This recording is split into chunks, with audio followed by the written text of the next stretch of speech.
সুপ্রভাত। আশা করি আপনারা ভালো আছেন।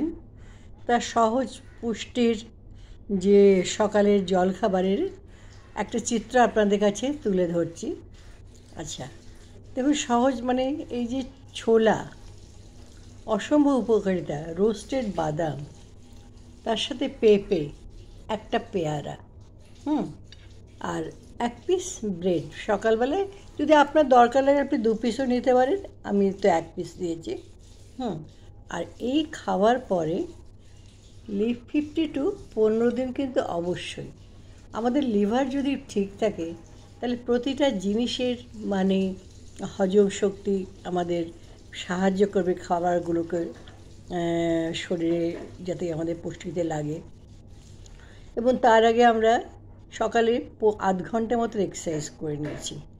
15 মিনিট প্রাণায়াম আর 15 মিনিট আমরা স্ট্যান্ডিং এক্সারসাইজ।